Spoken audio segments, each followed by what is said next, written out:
형들은 서울 강남의 억대 빌딩들을 나눠 가져갔고 50대 막내 민수에게 남은 건 고향 깊은 산골의 낡은 오두막 한 채뿐이었습니다. 민수야, 너는 시골을 좋아하잖아. 이게 딱 어울려. 그런데 첫날 밤 바닥 밑에서 들려온 이상한 금소금. 마루판을 들춰보니 거대한 철문이 숨겨져 있었고 그 아래 지하실에는 믿기 어려운 광경이 펼쳐져 있었습니다. 이게 정말 금괴인가? 하지만 이 황금에는 70년 전 전쟁의 아픈 비밀과 아버지가 평생 짊어지신 무거운 진실이 숨겨져 있었는데 민수야, 이것들은 단순한 재물이 아니라 사람들의 눈물과 희망이 담긴 것들이다. 사연 시작 전에 무료로 할 수 있는 구독과 좋아요 한번 눌러주세요. 댓글에 행복이라는 단어를 적어보세요. 여러분께 큰 행운이 찾아올 거예요. 경상북도 깊은 산골 마을.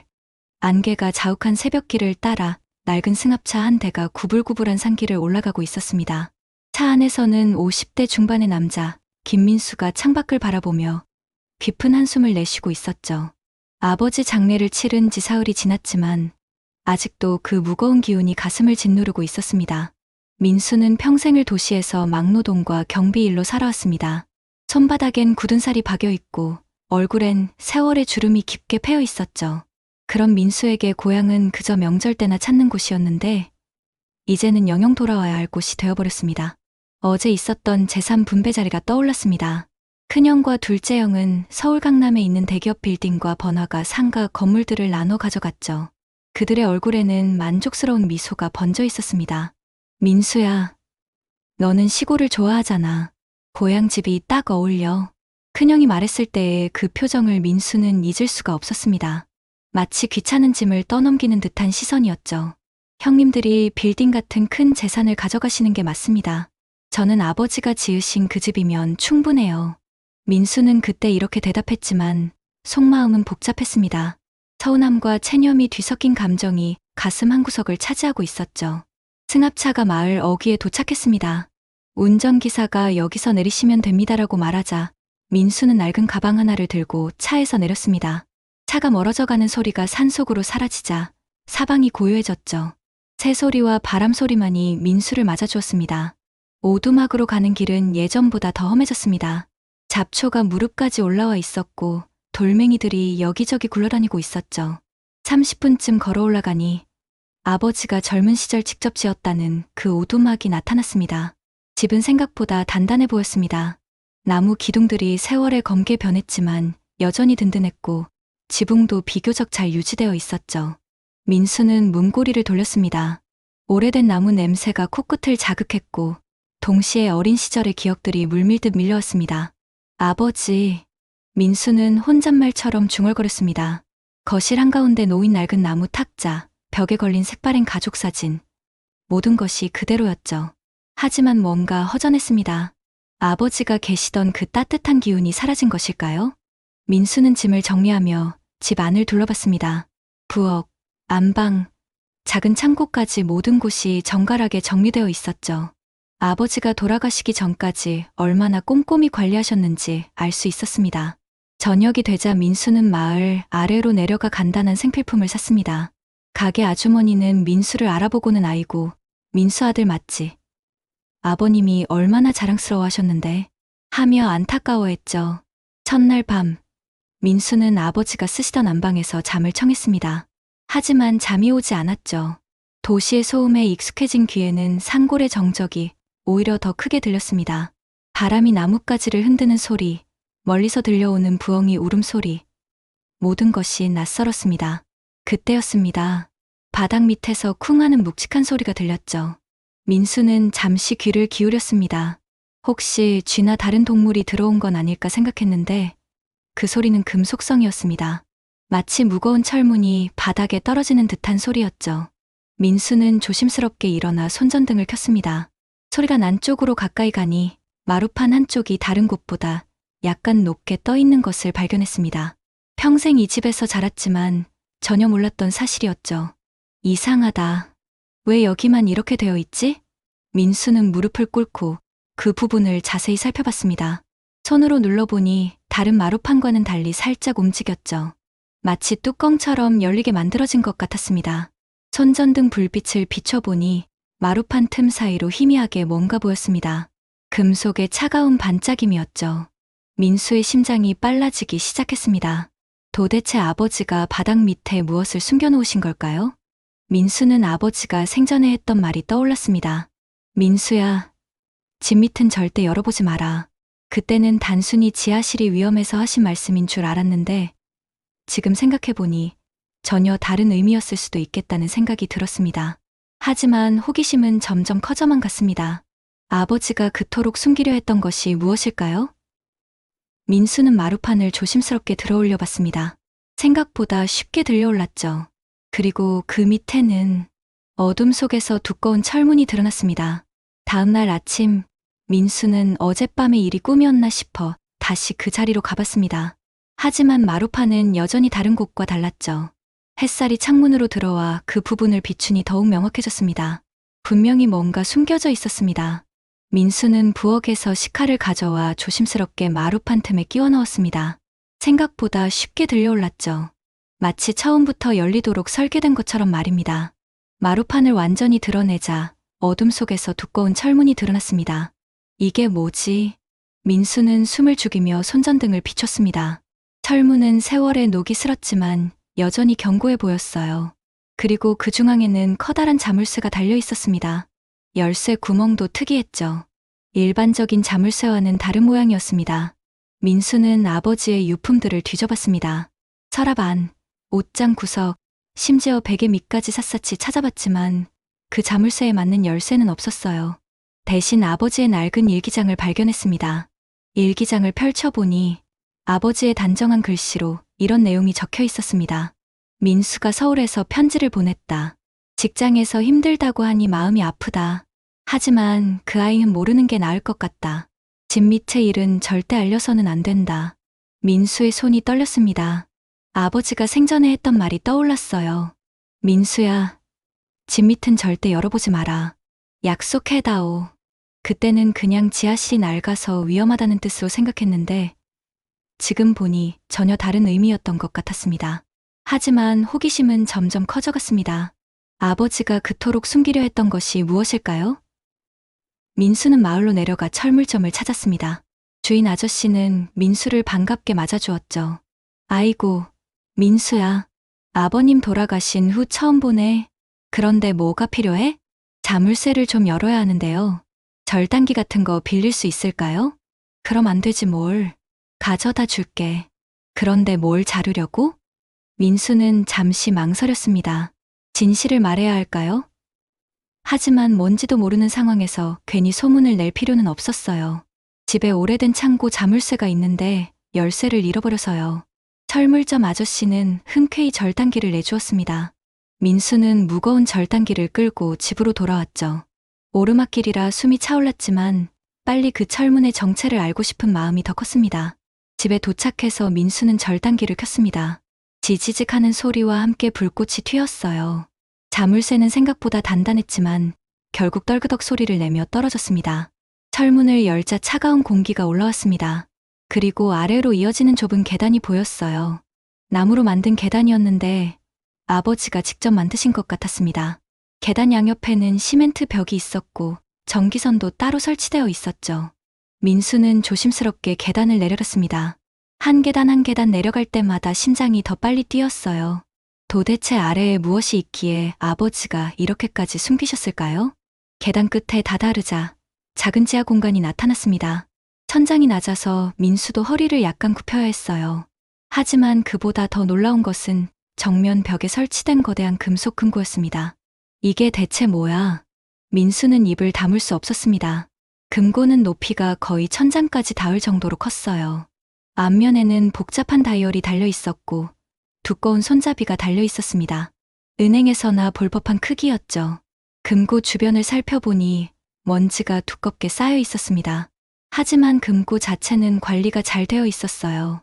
녹이 슬지도 않았고 다이얼도 부드럽게 돌아갔습니다. 아버지가 정기적으로 내려와서 관리하셨던 것 같았습니다. 민수는 다이얼을 이리저리 돌려봤지만 당연히 열리지 않았습니다. 조합을 알아야 열 수 있는 방식이었죠. 혹시 아버지가 조합을 어딘가에 적어 놓으셨을까요? 지하실을 구석구석 살펴보니 작은 선반 하나가 있었습니다. 그 위에는 낡은 가족 사진 몇 장이 놓여 있었어요. 민수 어린 시절 사진, 어머니와 함께 찍은 사진, 아버지 젊은 시절 사진들이었습니다. 그 중에서 어머니와 함께 찍은 사진 뒷면에 뭔가 적혀 있는 것을 발견했습니다. 아버지의 글씨로 이렇게 쓰여 있었어요. 민수야, 내 생일과 내 어머니 기일을 잊지 마라. 그것이 우리 가족의 가장 소중한 날들이다. 민수의 가슴이 뛰기 시작했습니다. 혹시 이것이 힌트일까요? 민수의 생일은 3월 15일, 어머니 기일은 8월 23일이었습니다. 숫자로 하면 0315와 0823이었죠. 민수는 떨리는 손으로 금고 다이얼을 돌렸습니다.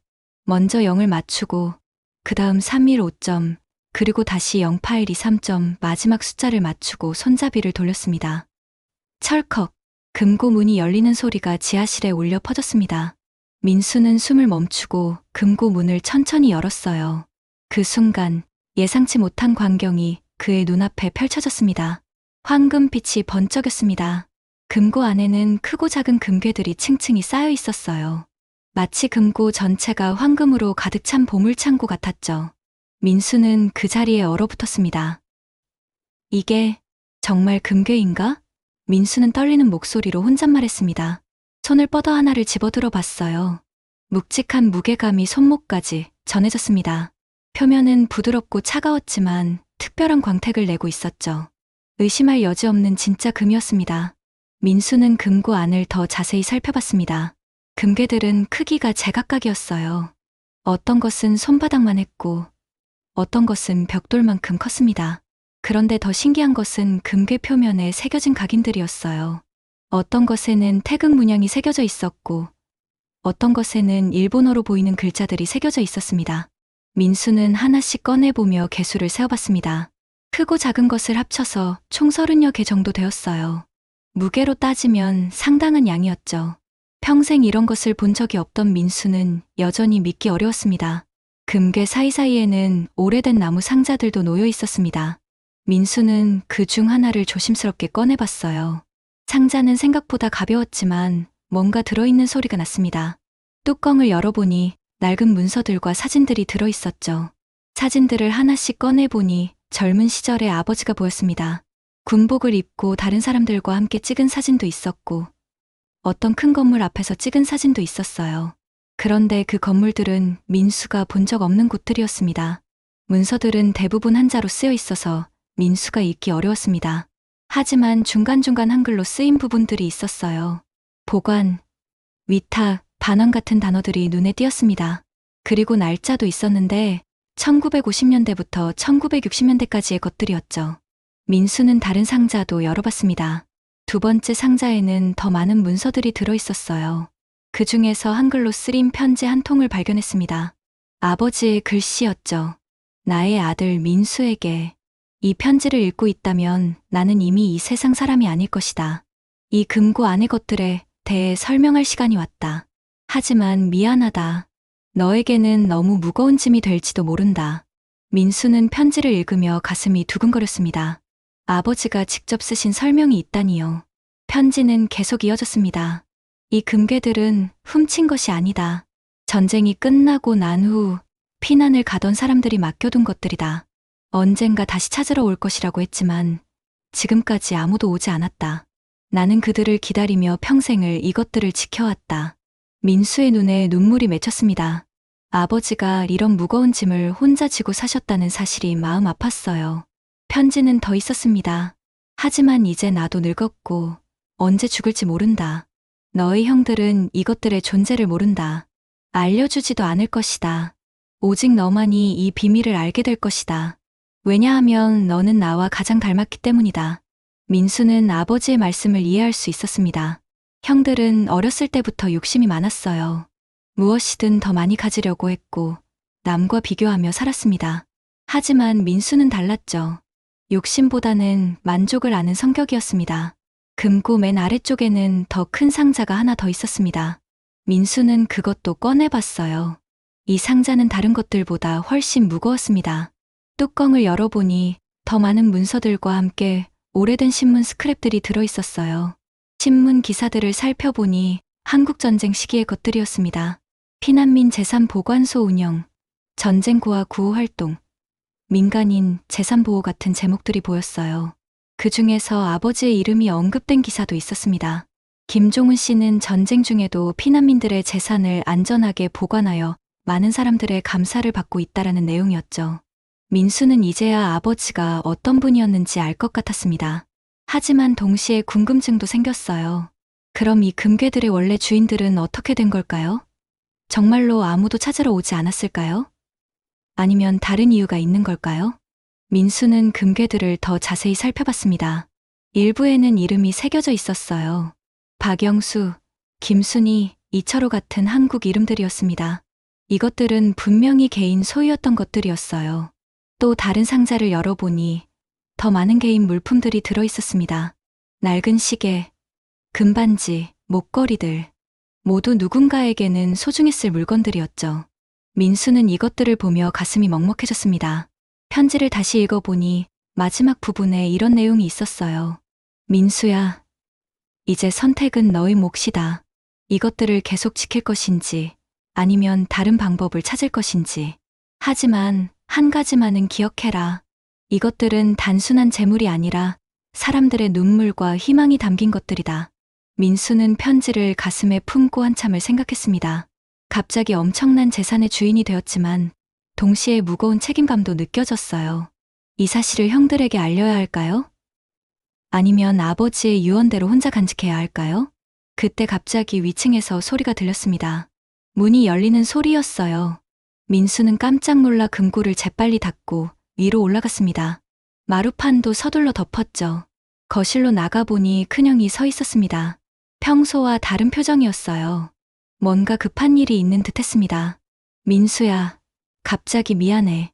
그런데 중요한 얘기가 있어서 왔어. 형님, 무슨 일이세요? 큰형은 주변을 둘러보더니 낮은 목소리로 말했습니다. 아버지가 이 집에 뭔가 특별한 걸 숨겨놓으셨다는 얘기를 들었어. 혹시 너 뭔가 알고 있는 거 아니야? 민수는 심장이 쿵쾅거렸습니다. 과연 형이 어떻게 알게 된 걸까요? 민수는 최대한 태연한 척하며 큰형을 바라봤습니다. 하지만 속으로는 식은땀이 흘렀어요. 과연 형이 어디서 그런 얘기를 들었을까요? 특별한 게 뭘 말씀하시는 거예요? 저는 정말 모르겠는데요. 큰형은 민수의 표정을 자세히 살펴봤습니다. 그리고 집 안을 천천히 둘러보기 시작했어요. 마치 뭔가 흔적을 찾고 있는 것 같았습니다. 민수야, 솔직히 말해봐. 아버지가 돌아가시기 전에 너한테만 따로 뭔가 말씀하신 거 없어? 중요한 것을 어디에 보관해뒀다거나. 민수는 고개를 저었습니다. 거짓말을 하는 것이 마음에 걸렸지만 아직은 진실을 말할 때가 아닌 것 같았어요. 정말 모르겠어요, 형님. 아버지는 그냥 집 잘 지키라고만 하셨는데 그때 밖에서 또 다른 차 소리가 들렸습니다. 둘째 형이 오고 있었어요. 큰형이 혼자 온 게 아니었나 봅니다. 둘째 형이 들어오자마자 집 안을 살피기 시작했어요. 민수야, 아버지가 마지막에 뭔가 중요한 얘기 안 하셨어? 우리가 모르는 뭔가 말이야. 둘째 형의 목소리에는 간절함이 묻어 있었습니다. 뭔가 절실한 이유가 있는 것 같았어요. 정말 무슨 일인지 말씀해 주세요. 왜 갑자기 이런 질문들을 하시는 거예요? 큰형과 둘째 형이 서로 눈짓을 주고받았습니다. 그리고 큰형이 입을 열었어요. 사실은 말이야. 아버지 병원비 정산하러 갔다가 우연히 들은 얘기가 있어. 아버지가 생전에 병원 직원한테 이런 말씀을 하셨다는 거야. 집에 중요한 것들을 보관해뒀는데 막내 아들이 잘 처리할 거라고. 민수는 깜짝 놀랐습니다. 아버지가 병원에서 그런 말씀을 하셨다니요. 하지만 동시에 의심스럽기도 했어요. 정말 그런 얘기를 들었을까요? 아니면 다른 경로로 알게 된 걸까요? 하지만 정말 모르겠어요. 아버지께서 저한테는 그런 말씀을 안 하셨는데 둘째 형이 부엌 쪽으로 가더니 바닥을 유심히 살펴봤습니다. 민수는 가슴이 철렁했어요. 혹시 마루판이 다른 것을 알아차릴까봐 말이에요. 어? 이 철 부스러기는 뭐야? 둘째 형이 바닥에서 작은 금속 조각을 주워 들었습니다. 민수가 어제 자물쇠를 자를 때 떨어진 것이었어요. 아, 그건 집 수리하다가 떨어진 거예요. 창고 문 자물쇠를 새로 달았거든요. 수리. 뭘 수리했는데? 민수는 재빨리 거짓말을 지어냈습니다. 창고 문이 고장나서 자물쇠를 갈았어요. 창고가 어디 있는데? 한번 봐도 될까? 민수는 어쩔 수 없이 뒤뜰에 있는 작은 창고를 보여줬습니다. 다행히 정말로 오래된 창고가 있었고 자물쇠도 비교적 새 것으로 달려 있었어요. 아버지가 몇 년 전에 바꾸신 것이었습니다. 아, 정말 새 자물쇠네. 둘째 형이 투덜거렸습니다. 하지만 여전히 의심스러운 표정이었어요. 형들은 집안 곳곳을 돌아다니며 뭔가를 찾고 있었습니다. 벽장도 열어보고 마루 밑도 두드려보고 심지어 천장까지 살펴봤어요. 민수는 조마조마했지만 최대한 태연한 척했습니다. 저녁이 되자 형들은 마을 펜션에서 하룻밤 자겠다고 했습니다. 민수는 안도의 한숨을 쉬었어요. 하지만 형들이 떠나기 전에 큰형이 의미심장한 말을 했습니다. 민수야, 우리는 가족이잖아. 혹시 뭔가 중요한 일이 생기면 형들한테도 말해야 하는 거 아니야? 물론이죠, 형님. 당연히 그래야죠. 형들이 떠나고 나서 민수는 다시 지하실로 내려갔습니다. 금고는 여전히 그 자리에 있었고 금괴들도 그대로였어요. 하지만 이제는 마음이 편하지 않았습니다. 형들이 뭔가 눈치챈 것 같았거든요. 민수는 아버지의 편지를 다시 읽어봤습니다. 이것들은 단순한 재물이 아니라 사람들의 눈물과 희망이 담긴 것들이다. 이 말이 계속 머릿속을 맴돌았어요. 그런데 금괴들을 더 자세히 살펴보니 새로운 사실을 발견했습니다. 일부 금괴에는 이름뿐만 아니라 주소까지 새겨져 있었어요. 서울 종로구, 부산 중구, 대구 중구 같은 옛날 주소들이었습니다. 또 다른 상자를 열어보니 더 많은 개인 물품들이 들어있었습니다. 낡은 시계, 금반지, 목걸이들, 그리고 그 사이에서 작은 수첩 하나를 발견했어요. 수첩을 펼쳐보니 사람들의 이름과 맡긴 물품 목록이 적혀 있었습니다. 박영수 금괴 3개, 금반지 2개, 김순희 금목걸이 1개, 금괴 1개, 이철호 금괴 5개, 금시계 1개, 수십 명의 이름이 적혀 있었어요. 모두 전쟁 중에 피난을 가면서 아버지에게 재산을 맡긴 사람들이었습니다. 그런데 정말로 아무도 찾으러 오지 않았을까요? 민수는 마지막 페이지를 보다가 깜짝 놀랐습니다. 거기에는 이런 내용이 적혀 있었어요. 1953년 박영수 씨 가족, 부산에서 사망 확인. 1954년 김순희 씨, 연락 두절. 1955년 이철호 씨 가족, 월북 추정.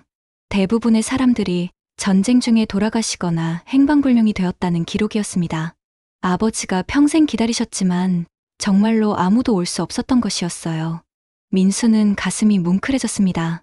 아버지가 이런 슬픈 진실을 알면서도 평생 그들의 재산을 지켜오셨다는 것이 말이에요. 그리고 이제 그 책임이 자신에게 넘어왔다는 사실도 깨달았습니다. 그때 갑자기 밖에서 차 소리가 다시 들렸습니다. 민수는 깜짝 놀라 위를 올려다봤어요. 시계를 보니 밤 11시가 넘어 있었습니다. 이 시간에 누가 올까요? 민수는 서둘러 지하실에서 올라와 창문으로 내다봤습니다. 형들의 차였어요. 그런데 이번에는 다른 사람도 함께 있었습니다. 민수가 모르는 남자였죠. 차에서 내린 세 사람은 손전등을 들고 집으로 다가왔습니다. 형들의 표정이 평소와 달랐어요. 뭔가 결심을 굳힌 것 같았습니다. 문을 두드리는 소리가 들렸습니다. 이번에는 평소보다 더 강하고 급했어요. 민수야, 문 열어. 중요한 얘기가 있어. 둘째 형의 목소리였습니다. 평소보다 훨씬 다급하고 강한 톤이었어요. 민수는 심호흡을 하고 문으로 향했습니다. 문을 열자 큰형과 둘째 형, 그리고 낯선 남자가 서 있었어요. 그 남자는 40대 정도로 보였고 정장을 입고 있었습니다. 뭔가 전문적인 일을 하는 사람 같았어요. 형님들, 이 늦은 시간에 왜? 우리 좀 들어가자. 큰형이 말을 자르며 안으로 들어왔습니다. 낯선 남자도 함께 따라 들어왔죠. 이분은 누구신가요? 민수가 물었지만 형들은 대답하지 않았어요. 대신 둘째 형이 거실을 둘러보며 말했습니다. 민수야, 이제 그만 솔직하게 말해. 우리가 다 알고 있어. 뭘 알고 계시는 건데요?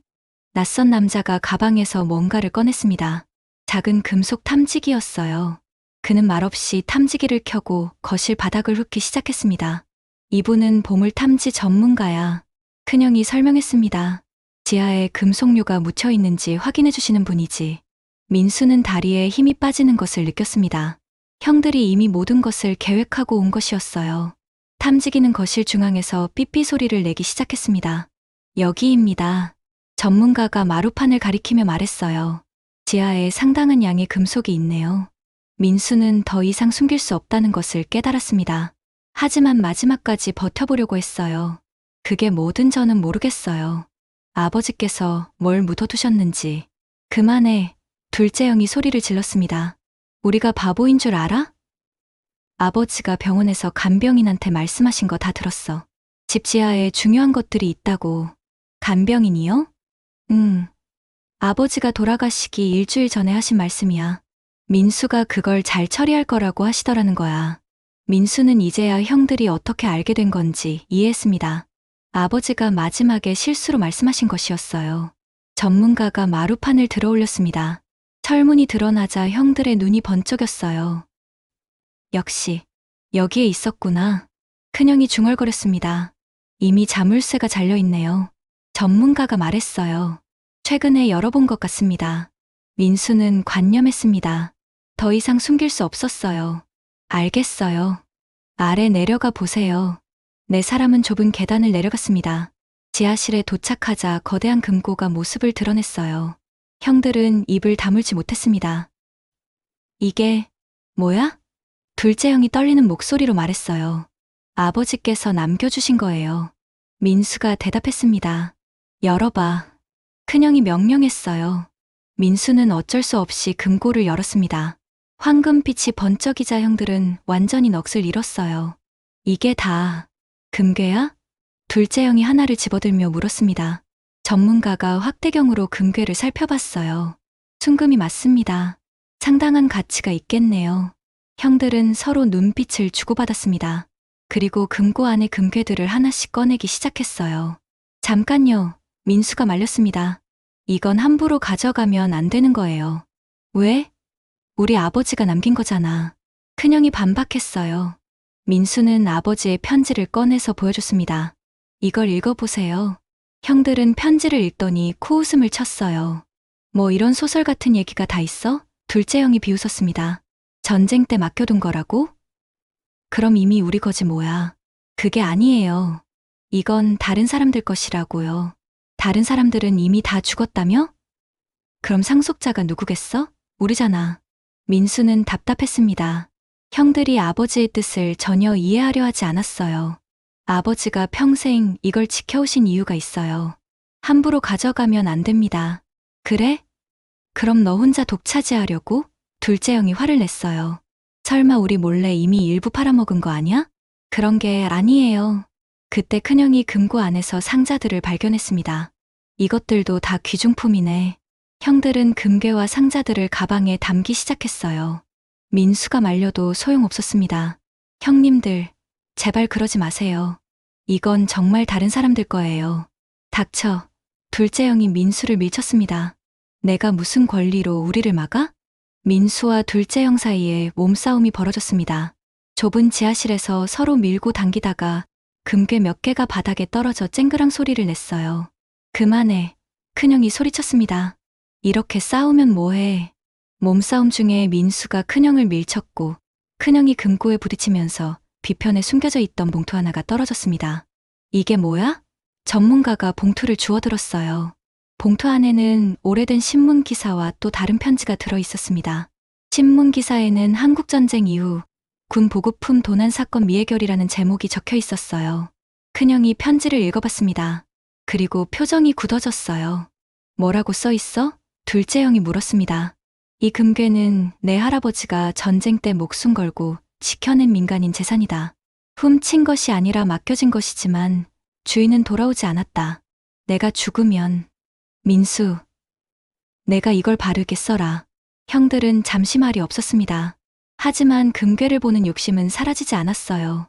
그래도 이미 주인들은 다 죽었잖아. 둘째 형이 중얼거렸습니다. 그럼 우리가 가져도 되는 거 아니야? 안 됩니다. 민수가 단호하게 말했어요. 아버지의 유언을 지켜야 해요. 팽팽한 긴장감이 지하실을 감쌌습니다. 지하실에 무거운 침묵이 흘렀습니다. 형들은 아버지의 편지를 읽고도 쉽게 물러서지 않았어요. 금괴들이 내뿜는 황금빛이 그들의 욕심을 더욱 부채질하고 있었습니다. 그래도 우리 아버지가 평생 지켜온 거잖아. 큰형이 말했어요. 이제 우리가 상속받은 거고 어떻게 처리할지는 우리가 정하는 거야. 맞아. 이미 주인들은 다 세상에 없는데 뭘 그렇게 고집해. 둘째 형도 맞장구 쳤습니다. 민수는 답답했습니다. 형들이 아버지의 진정한 뜻을 이해하려 하지 않았어요. 그때 전문가가 금고 구석에서 또 다른 상자를 발견했습니다. 여기 또 뭔가 있네요. 상자를 열어보니 더 많은 문서들이 들어있었습니다. 그 중에서 한국전쟁 당시의 공식 문서들이 눈에 띄었어요. 임시 재산보관소 운영허가서, 피난민 재산관리대장, 정부 공문들이었습니다. 이건 정식으로 허가받은 재산보관소였네요. 전문가가 문서를 읽어보며 말했어요. 김종훈 씨가 정부로부터 정식 허가를 받아 운영하신 것 같습니다. 그럼 더욱 우리 아버지 거네? 둘째 형이 기뻐했습니다. 하지만 민수는 다른 문서를 발견했어요. 그것은 아버지가 직접 쓰신 일기였습니다. 1953년 4월 15일, 오늘 박영수 씨 가족이 부산에서 폭격으로 사망했다는 소식을 들었다. 그분이 맡겨놓으신 금괴 3개와 반지들을 어떻게 해야 할지 모르겠다.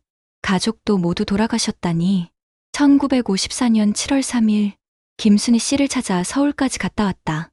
하지만 그분이 살던 집터에는 다른 사람들이 살고 있었다. 이웃들도 김 씨 가족이 어디로 갔는지 모른다고 했다. 1955년 12월 10일, 이철호 씨가 월북했다는 확인받지 못한 소문을 들었다. 하지만 확실하지 않으니 계속 기다려봐야겠다. 언젠가는 돌아오실지도 모른다. 민수가 일기를 읽어주자 지하실에 있던 모든 사람들이 조용해졌습니다. 아버지가 얼마나 오랫동안 그들을 기다리셨는지 알 수 있었어요. 1965년 3월 20일, 민수가 태어났다. 이 아이가 자라면 이 무거운 짐을 어떻게 설명해야 할까? 아직도 몇 분의 소식을 찾지 못했다.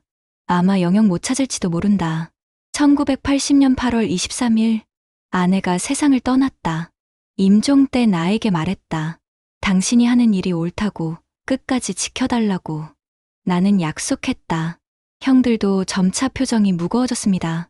아버지가 단순히 재산을 보관하신 게 아니라 평생을 그 사람들에 대한 책임감으로 사셨다는 것을 알게 된 거예요. 일기 마지막 부분에는 이런 내용이 있었습니다. 2023년 1월 1일, 이제 나도 80이 넘었다. 언제 죽을지 모른다. 민수에게 이 모든 것을 맡겨야 할 때가 왔다. 그 아이라면 올바른 선택을 할 것이라 믿는다. 큰형이 한숨을 내쉬었습니다. 아버지가 이렇게까지 고민하고 계셨구나. 하지만 둘째 형은 여전히 고집을 부렸어요. 그래도 이미 다 죽은 사람들 거잖아. 우리가 가져도 누가 뭐라고 하겠어? 그때 민수가 또 다른 상자에서 중요한 것을 발견했습니다. 그것은 아버지가 평생에 걸쳐 수집한 자료들이었어요. 전쟁 당시 사망자 명단, 월북자 명단, 실종자 명단들이었습니다.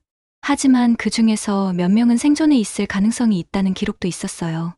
이철호 씨 차남 마이너스 1995년 대구에서 목격됨. 김순희 씨 딸 마이너스 2010년 인천에서 확인됨. 박영수 씨 조카 마이너스 2018년 서울 거주 확인. 아직 살아계신 분들의 가족이 있을 수도 있다는 뜻이었습니다. 봐요. 민수가 흥분해서 말했어요. 아직 찾을 수 있는 사람들이 있어요. 이분들에게 돌려드려야 해요. 전문가가 문서들을 자세히 살펴봤습니다. 이 자료들이 정확하다면 몇 분의 후손들을 찾을 수 있을 것 같네요. 둘째 형이 화를 냈습니다. 그럼 우리는 뭐가 되는 거야? 아버지가 평생 고생하신 건 아무 의미도 없다는 거야? 그게 아니에요. 민수가 설명했어요. 아버지께서 이 일을 하신 것 자체가 의미가 있는 거예요. 올바른 일을 하신 거라고요. 큰형이 고민에 빠졌습니다. 한편으로는 둘째의 말도 일리가 있었어요. 아버지가 평생 고생하며 지켜온 것들을 그냥 남에게 줘버리는 게 맞을까요? 그런데 민수는 또 다른 편지를 발견했습니다. 그것은 아버지가 민수에게만 남긴 마지막 편지였어요. 나의 아들 민수에게. 내가 이 편지를 읽고 있다면 이미 모든 것을 알게 되었을 것이다. 나는 내가 올바른 선택을 할 것이라 믿는다.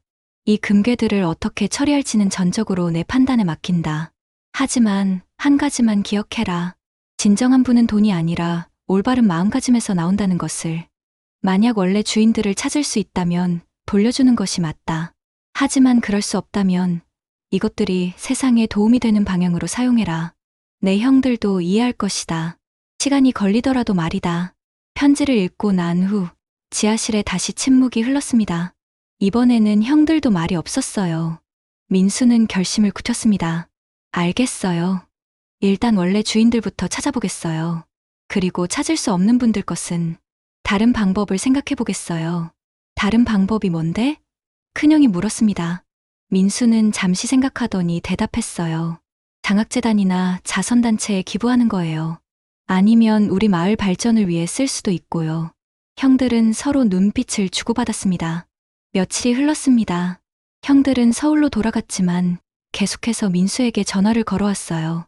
금괴를 어떻게 처리할 것인지에 대한 압박이 계속되었습니다. 민수야, 생각해봐. 그 돈이면 우리 가족들 평생 걱정 없이 살 수 있어. 큰형의 목소리에는 간절함이 묻어 있었어요. 형님 말씀도 이해해요. 하지만 아버지 뜻을 저버릴 수는 없어요. 민수는 전문가가 남겨준 연락처를 통해 원래 주인들의 후손을 찾는 작업을 시작했습니다. 첫 번째로 이철호 씨의 차남을 찾아 대구로 향했어요. 대구의 한 작은 식당에서 60대 중반의 남자를 만났습니다. 이철호 씨의 아들 이정우 씨였어요. 아버지 얘기를 하시는 건가요? 이정우 씨는 놀란 표정이었습니다. 아버지는 전쟁 때 실종되셨는데 민수는 조심스럽게 상황을 설명했습니다. 이정우 씨는 처음에는 믿지 못하겠다는 표정이었지만 민수가 가져온 서류들을 보고는 눈물을 흘렸어요. 아버지가 정말 그런 걸 맡겨두셨다고요? 70년이 넘도록 누군가 지켜주고 계셨다니. 이정우 씨에게 아버지가 맡긴 금괴 5개와 금시계를 돌려주었습니다. 그는 받기를 거부했어요. 이건 너무 큰 은혜입니다. 저희가 어떻게 이걸 받을 수 있겠어요? 아버지가 맡겨두신 거니까 당연히 돌려받으셔야죠. 그렇다면 일부는 김 선생님 아버지의 넋을 기리는 데 쓰고 싶습니다. 이정우 씨가 제안했어요. 그분이 아니었다면 아버지의 마지막 유품도 못 받았을 테니까요. 두 번째로 김순희 씨의 딸을 찾아 인천으로 갔습니다. 70대의 할머니였는데 어머니 얘기를 꺼내자 오열했어요. 어머니가 그때 금목걸이를 누군가에게 맡겨두셨다는 얘기는 들었어요. 하지만 전쟁통에 모든 게 사라진 줄 알았는데 할머니는 금목걸이를 받아들고는 한참을 울었습니다. 그리고 이런 말을 했어요. 이 목걸이는 우리 어머니가 시어머니께 받으신 거예요. 3대에 걸친 가보였는데 정말 기적 같은 일이네요. 하지만 문제는 둘째 형이었습니다. 민수가 금괴를 돌려주고 있다는 소식을 듣고는 크게 화를 냈어요. 너 미쳤어? 수억 원짜리를 그냥 나눠주고 다녀? 당장 그만둬. 형님, 이게 맞는 일이에요. 맞는 일? 우리가 뭐가 되는 거야? 아버지가 평생 고생한 건 아무 의미도 없다는 거야? 둘째 형은 급기야 서울에서 내려와 민수와 직접 대면했습니다. 오두막 거실에서 두 사람은 마주 앉았어요. 민수야, 마지막으로 말한다. 절반은 우리 거야. 아버지가 평생 지킨 거니까 우리도 권리가 있어. 형님, 아버지 편지 다시 읽어보세요. 분명히 저에게 맡기셨어요. 그래도 우리는 가족이잖아. 가족끼리 나눠 가져야지. 민수는 고개를 저었습니다. 아니에요. 이건 나눠 가질 성질의 것이 아니에요. 그럼 어쩌겠다는 거야? 민수는 이미 결심을 굳혔습니다. 찾을 수 없는 분들의 것은 모두 기부할 거예요. 마을 발전 기금, 장학재단, 어려운 이웃들을 위해서요. 둘째 형이 화를 냈습니다. 너 혼자 성인 군자 된 기분이야? 우리는 바보고? 그런 게 아니에요. 아버지가 원하신 일이라고요. 아버지는 이미 돌아가셨어. 이제 살아있는 우리가 결정하는 거야. 두 사람 사이에 팽팽한 긴장감이 흘렀습니다. 그때 큰형이 나타났어요. 그만해. 둘 다. 큰형이 중재에 나섰습니다. 민수야, 형 말도 이해해봐. 우리도 생활이 어려워. 형님들 형편이 어려우시면 제가 도와드릴게요. 하지만 이 금괴들은 다른 용도로 써야 해요. 어떻게 도와준다는 거야? 민수는 잠시 생각하더니 말했습니다. 금괴 중에서 몇 개는 팔아서 형님들께 드릴게요. 하지만 조건이 있어요. 무슨 조건? 앞으로 아버지가 하신 일에 대해 자랑스럽게 생각해 주세요. 그리고 이 일을 다른 사람들에게 알려주세요. 아버지가 얼마나 훌륭한 분이셨는지 말이에요. 형들은 잠시 말이 없었습니다. 민수의 진심이 전해진 것 같았어요. 큰형이 먼저 입을 열었습니다. 알겠어. 내 뜻대로 해. 우리가 너무 욕심을 부렸나 보다. 하지만 둘째 형은 여전히 못마땅한 표정이었어요. 그래도 절반은 우리 거라고 생각해. 민수는 고개를 저었습니다. 안 돼요.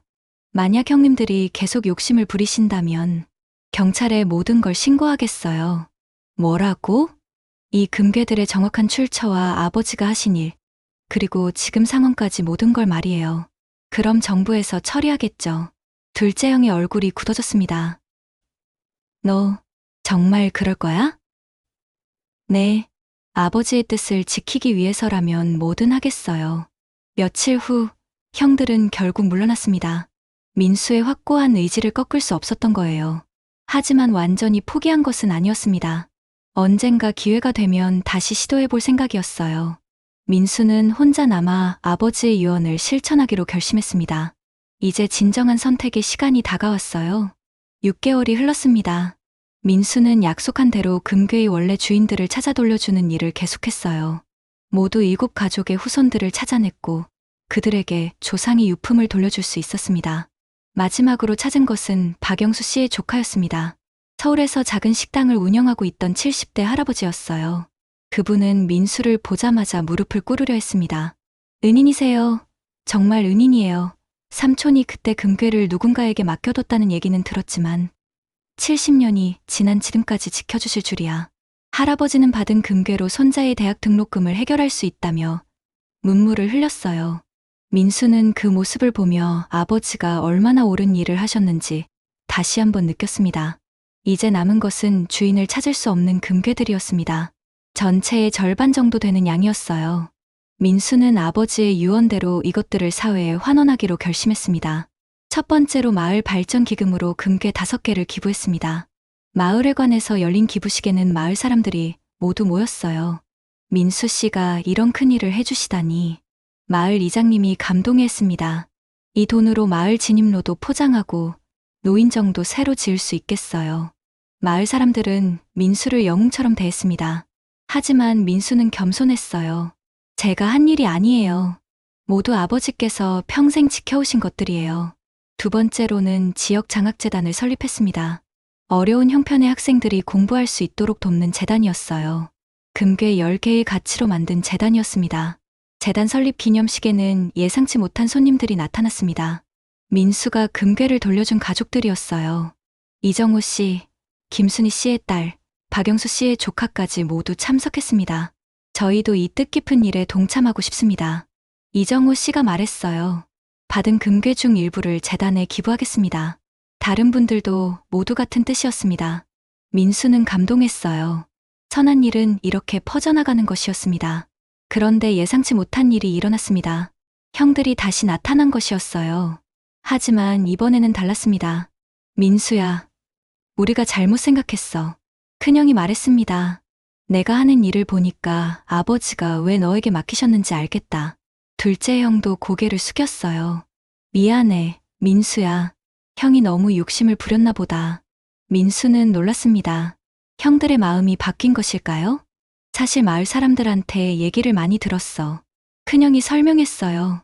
내가 얼마나 훌륭한 일을 하고 있는지, 아버지가 얼마나 대단한 분이셨는지. 우리가 부끄러웠어. 형님들, 우리도 이제 아버지를 자랑스럽게 생각해. 둘째 형이 말했어요. 그리고 너도 자랑스러워. 형들은 마을 발전을 위해 자신들의 재산 일부를 기부하겠다고 했습니다. 민수는 눈물이 났어요. 가족이 진정으로 하나가 된 순간이었습니다. 나머지 금괴들은 전국의 어려운 이웃들을 돕는 데 사용했습니다. 독거노인 돌봄센터, 장애인 복지시설, 소년소녀 가장 지원 등 아버지가 지켜온 따뜻한 마음이 사회 곳곳에 퍼져나갔습니다. 1년 후 민수의 이야기는 신문과 방송을 통해 전국에 알려졌습니다. 많은 사람들이 감동했고 비슷한 선행들이 이어졌어요. 한 방송국에서 민수를 인터뷰했습니다. 후회하지 않으세요? 수십억 원의 재산을 모두 나눠주셨는데 민수는 미소를 지으며 대답했어요. 전혀 후회하지 않아요. 오히려 더 부자가 된 기분이에요. 어떤 의미인가요? 형들은 빌딩을 상속받았지만 저는 아버지의 신뢰와 사랑을 상속받았어요. 그리고 많은 사람들의 감사와 존경도 받았고요. 이보다 더 큰 재산이 어디 있겠어요? 그날 저녁, 민수는 오두막에서 조용히 차를 마시고 있었습니다. 창밖으로 보이는 산은 여전히 아름다웠고 마을에서 올라오는 불빛들이 따뜻했어요. 아버지, 제가 잘한 거 맞죠? 민수는 하늘을 올려다보며 혼잣말했습니다. 그때 현관문을 누군가 두드렸습니다. 문을 열어보니 마을 아이들이 서 있었어요. 민수 아저씨, 한 아이가 말했어요. 장학금 받아서 대학 갈 수 있게 됐어요. 정말 감사해요. 아이들은 민수에게 직접 만든 편지와 그림을 건네줬습니다. 모두 고마움을 표현한 것들이었어요. 민수는 그 순간 깨달았습니다. 진정한 황금은 땅속에 묻혀있는 금괴가 아니라 이렇게 사람들의 마음에 심어지는 따뜻함이라는 것을 말이에요. 몇 달 후, 마을에는 김종훈 기념관이 세워졌습니다. 아버지의 생애와 업적을 기리는 작은 박물관이었어요. 많은 사람들이 찾아와 아버지의 이야기를 들었습니다. 기념관 입구에는 민수가 직접 쓴 글이 새겨져 있었습니다. 진정한 부는 가진 것이 아니라 나눈 것에서 나온다. 아버지 김종훈이 평생에 걸쳐 보여주신 삶의 지혜입니다. 민수는 이제 평범하지만 행복한 삶을 살고 있습니다. 오두막에서 작은 농사를 지으며 틈틈이 장학재단 일도 돌보고 있어요. 형들과도 자주 만나 아버지 이야기를 나눕니다. 그리고 무엇보다 민수는 매일 밤 잠자리에 들 때마다 뿌듯함을 느낍니다. 아버지의 뜻을 제대로 이어받았다는 자부심과 함께 말이에요. 형들은 빌딩을 가졌지만 나는 아버지의 신뢰와 이 황금보다 빛나는 마음을 가졌다. 민수는 이제 확신합니다. 자신이 진정한 상속자라는 것을 말이에요.